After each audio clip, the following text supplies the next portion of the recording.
Today I'm going to be showing you how to make the most delicious smoked barbecue ribs on a wood pellet grill. Let's roll. Today we are using pork ribs. These are spare ribs from Publix. They were $19. We're going to start off by seasoning with about half salt, kosher salt preferably. Be very generous. And a lot of black pepper. I'm going to show you how much I put on here. I put a generous amount of black pepper and garlic powder.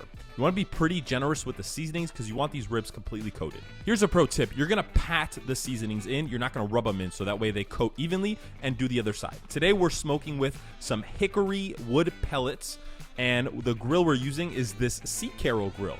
The company was nice enough to send it to me to try out, so this is the first time I'm actually using this thing. You can see it's got a nice big hopper for your wood pellet, and it's actually a pretty neat little thing, right? It's not too big. It's an electric smoker. They got this nice digital gauge with a nice knob. For today's smoke, we're gonna be smoking at 250 degrees for the majority of the smoke. So go ahead and place your ribs on the center of your grill.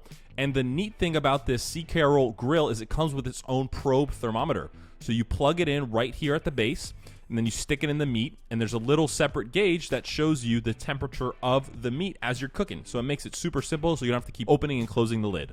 Now basically, all we gotta do is let this go for a few hours, check on it every other hour just to see how it's doing, if we have to spritz it and moisten it up with some water or vinegar just to keep that top moist so it doesn't dry out.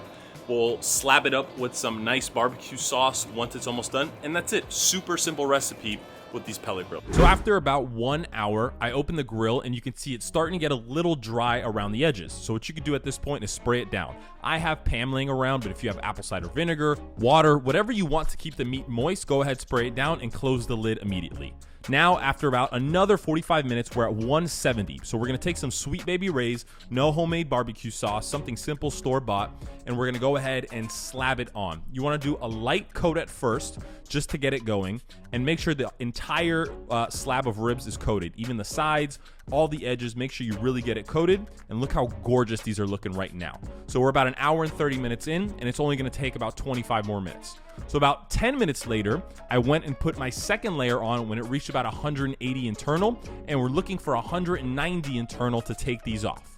And you can see about 20 minutes later, we're at 191. So total smoke time was about 2 hours and 15 minutes. And look how gorgeous these things are. They're absolutely beautiful. You got a nice char, that barbecue sauce really glazed on there, and they're absolutely gorgeous. When I tell you this is one of the prettiest sights you will ever see, trust me, it is. Now we're gonna go ahead and take some aluminum foil and cover it. If you have some butcher's paper, that actually works better. But now you're gonna wanna let these rest for 30 minutes at least.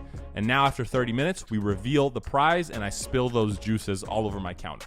We're gonna cut up a rib, and you're gonna see how gorgeous this is. Look at that juiciness going on. Look at that perfect smoke ring and that nice barbecue outside. Look how juicy these things are. They're dripping juice, and they're absolutely gorgeous. From start to finish, this whole process took about 2 hours, and super simple. Bottle of barbecue sauce from the store, $19 rack of ribs, salt, pepper, garlic powder. Let's give it a try. Wow. Actually get a lot of flavor from that smoke.